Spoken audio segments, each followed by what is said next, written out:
नमस्कार, मैं नवल किशोर, न्यूरोथेरेपिस्ट। हम बात कर रहे हैं आईबीएस को लेकर। आईबीएस बहुत गंभीर समस्या और दो टाइप की समस्या।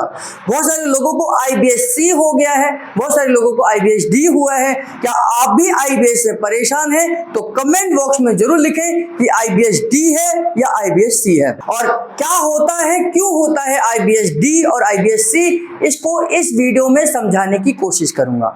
इसके इलाज के लिए मैंने पहले भी वीडियोस बनाई हैं, उन वीडियोस को जरूर देखें। और अगर आप इस बीमारी से पीड़ित हैं तो हमारे से संपर्क करें। किसी भी सोशल मीडिया प्लेटफॉर्म पर #नवल सर लिखें और हमारे साथ जुड़ जाएं, अपने आप को डायग्नोज कराएं और आईबीएस से मुक्ति पाएं। आईबीएस इरिटेबल बबल सिंड्रोम है।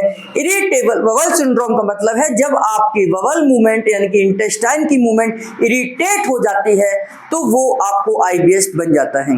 अब मान लीजिए कोई आदमी जो है वो इरिटेट हो गया है, मैं जैसे इरिटेट हो गया, कोई भी आदमी इरिटेट हो जाए तो वो क्या करेगा? या तो कोई एम्प्लॉय इरिटेट होने पर क्या करेगा? गुस्से में जरूरत से ज्यादा काम करेगा। ये अपना गुस्सा दिखाने के लिए वो जरूरत से ज्यादा काम करेगा, या वो बिल्कुल भी काम नहीं करेगा। दो ही कंडीशन होगी, या तो वो जरूरत से ज्यादा काम करेगा गुस्से में आकर, और दूसरा तरीका कि वो गुस्से में सारा काम ठप कर देगा, बंद कर देगा।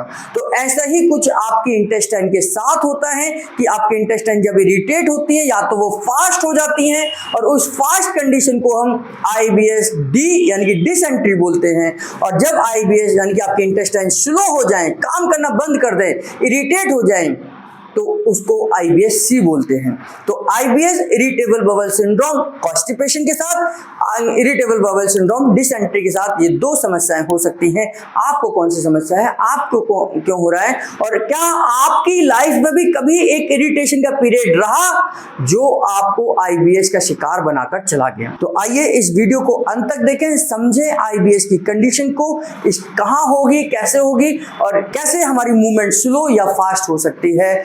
इससे पहले अगर आप मेरे चैनल पर नए हैं तो चैनल को सब्सक्राइब कर लीजिए, बेल बटन जरूर दबाइए, और इसी तरीके से अगर ये वीडियोस आपको पसंद आ रही हैं तो अपने सोशल मीडिया प्लेटफॉर्म पर शेयर करिए, ताकि लोगों को उनको आईबीएस से समझने में, उससे मुक्ति में आप कुछ मदद कर सकें।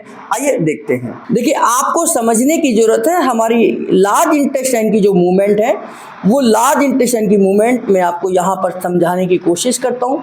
ये हमारी लार्ज इंटेस्टाइन की बनावट है। इस तरीके से हमारी लार्ज इंटेस्टाइन आपको दिखाई देगी, यानी कि इस तरीके से मोशन आपका ऊपर ऊपर, फिर आपका इस तरफ, फिर धीरे धीरे नीचे की तरफ मोशन आता है, और यहाँ पर सिग्मोइड कॉलन रेक्टम के थ्रू बाहर आ जाता है। हम बात कर रहे हैं आईबीएस को लेकर। आईबीएस इरिटेबल बबल सिंड्रोम है। ये डी भी हो सकता है, ये सी भी हो सकता है, ये सी भी हो सकता है, ये डी भी हो सकता है, यानी कि आपको इस तरीके की समस्याएं आ सकती हैं। अब देखिए, मेरी बात को समझने की कोशिश करना। यहाँ से मोशन चलता है, धीरे धीरे धीरे धीरे कर कर इसको पार करता है, धीरे धीरे कर कर नीचे आता है, और यहाँ से यहाँ तक आने में उसे 12 से 24 घंटे लगते हैं। और इस 24 घंटे में हर 20 सेकंड में एक लहर चलती है, जिसकी वजह से आपका मोशन इस तरीके से आगे बढ़ता है, और धीरे धीरे कर कर आपके रेक्टम वाली थैली में इकट्ठा हो जाता है। अब यहाँ से मोशन आगे चला, इस तरीके से चला, और नीचे की तरफ आया और यहाँ पर इकट्ठा हो गया। ये हमारे नॉर्मल आपके लार्ज इंटेस्टाइन की मूवमेंट है, ये नॉर्मल मूवमेंट है।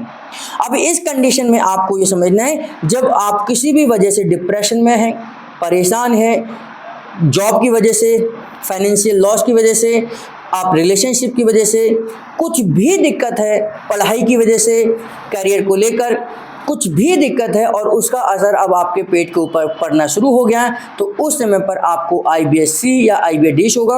और इस समय पर या तो ये फास्ट हो जाएगी मूवमेंट आपकी घबराहट में, जैसे आपने कभी देखा होगा कि कभी आपका इंटरव्यू हो, कभी आपको एग्जाम हो, कभी आपको कुछ काम करना हो, तो एकदम आपको लूज मोशन हो जाते हैं, पेट में गुड़गुड़ की आवाज़ आने लग जाती हैं, पेट लूज हो जाता है। तो ऐसा ही कुछ होता है आईबीएस सी डी के अंदर, और कई बार हमें कॉन्स्टिपेशन भी होता है। तो ऐसा ही कुछ होता है IBS आपके C के अंदर। तो अब यहाँ से जब आपका ये फास्ट हो जाता है तो फास्ट होने पे क्या होगा, जो यहाँ तक आने में मोशन को 12 से 24 घंटे लग रहे थे, अब ये कुछ ही घंटों में यहाँ पहुँच जाता है और आपको बार बार मोशन आता है, यानी कि दिन में 5 बार, दिन में 6 बार, दिन में 7 बार, बहुत फास्ट तरीके से अब आपका मोशन चल रहा है। और यहीं पर अगर आप वो इरिटेट होने के बाद इंटेस्टाइन स्लो हो जाती है तो अब आपका मोशन धीरे धीरे जो इस मूवमेंट से आना चाहिए था वो अब इस मूवमेंट से चलता है, और यहाँ पर पहुँचने में उसे 12 से 24 घंटे की बजाय अब 48 से 72 घंटे लग जाते हैं। 24 से 48 घंटे लग जाते हैं, 48 से 72 घंटे लग जाते हैं और धीरे धीरे मोशन बढ़ता है। इसको हम IBS-C बोलते हैं, यानी कि आपको कॉन्स्टिपेशन हो गया है। तो कॉन्स्टिपेशन में आपका मोशन स्लो हो जाता है, मूवमेंट स्लो हो जाती है और धीरे धीरे मोशन स्लो हो जाता है। तो IBS-C में कॉन्स्टिपेशन हो गया, IBS-D में ये फास्ट हो गई ये मूवमेंट, और मूवमेंट इसी तरीके से है। इसे असेंडिंग कॉलन कहते हैं, इसे ट्रांसवर्स कॉलन कहते हैं, इसे डिसेंडिंग कॉलन कहते हैं, ये सिग्मोइड कॉलन, फिर रेक्टम, रेक्टेंगल एनस के थ्रू मोशन बाहर आ जाता है। तो और ये जो मूवमेंट है इसे पेरिस्टाल्टिक मूवमेंट कहते हैं। तो इसी मूवमेंट में इरिटेशन होता है, और ये आपकी बैड हैबिट्स की वजह से हो सकता है, बाहर के डेली खाने पीने की वजह से हो सकता है, बहुत ज़्यादा आप बाहर का खाना पीना रेगुलर बेस पे खाते हैं, ड्रिंक करते हैं, या आप खाने पीने का ध्यान नहीं रखते हैं, या टाइम पर नहीं सोते हैं, या आप मैदे की चीज़ों को ज़्यादा इस्तेमाल करते हैं, तो ये आपकी इरिटेशन हो सकती है। कई बार डिप्रेशन में जाने से, ड्रग्स लेने से, अल्कोहलिक होने से, किसी भी चीज़ के एक्स्ट्रा या एक्सेस यूज होने से ये मूवमेंट आपकी बिगड़ सकती है। तो ये मूवमेंट को आपने सुधारना है, IBS को ठीक करना है। एक न्यूरोथेरेपिस्ट क्या करेगा, आइए समझ लेते हैं। तो अब IBS जिसको भी हुआ है, चाहे IBS-C हो, IBS-D हो, अब इसका समाधान क्या है कि जो इरिटेशन अंदर पैदा हो गई है, चाहे वो सालों की इरिटेशन है, कुछ महीनों की इरिटेशन है, कुछ सप्ताह की इरिटेशन है, या शुरुआती इरिटेशन है, अब हमें उसको रिलैक्स करने की ज़रूरत है। ये रिलैक्स कब होगा, जब हम इंटेस्टाइन को रिलैक्स करेंगे। ये रिलैक्स कब होगा, जब कोई व्यक्ति इरिटेट हो जाए तो उस समय पर क्या करना चाहिए, उसको धीरे धीरे समझाने की ज़रूरत है, उसे आराम से सिचुएशन को समझाने की जरूरत है, तब जाकर हम उस पर कंट्रोल पा सकते हैं, और इस कंट्रोल को हमारे न्यूरोट्रांसमीटर्स की जिम्मेदारी है। न्यूरोथेरेपी में न्यूरोट्रांसमीटर्स पर काम होता है, और न्यूरोट्रांसमीटर्स आपके इंटेस्टाइन की मूवमेंट को नॉर्मल ला सकते हैं, है ना। तो न्यूरोथेरेपी से हम हैप्पीनेस फॉर्मूले पे काम कर यानी कि इंटरनल बॉडी को, इंटरनल सिस्टम को हैप्पीनेस देकर हैप्पीनेस हार्मोन्स पे काम करते हैं, न्यूरोट्रांसमीटर्स पे काम करते हैं, पेरिस्टाल्टिक मूवमेंट पे काम करते हैं, और धीरे धीरे ये करके आपकी इंटेस्टाइन की मूवमेंट को नॉर्मल लाने का काम एक न्यूरोथेरेपिस्ट कर सकता है। अगर आप परेशान हैं, आपके घर में, परिवार में कोई परेशान है, तो निश्चित तौर पर आपको हमारे साथ जुड़ने की आवश्यकता है। तो आप हमारे साथ जुड़िए, अपनी बॉडी का डायग्नोस कराइए, अपनी IBS का समाधान पक्का और पक्का हमारे यहाँ से लेकर जाइए, क्योंकि आज बहुत सारे लोग हमारे यहाँ IBS का इलाज करा रहे हैं। आप भी करा सकते हैं, IBS से मुक्ति पा सकते हैं। ये वीडियो कैसी लगी हमारे कमेंट बॉक्स में जरूर लिखें। आपके परिवार में या आपको कोई दिक्कत है तो वो भी हमें अपनी प्रॉब्लम को हमारे कमेंट बॉक्स में लिखें, हम वहाँ पर इसका समाधान आपको जरूर देंगे। आपका बहुत बहुत धन्यवाद।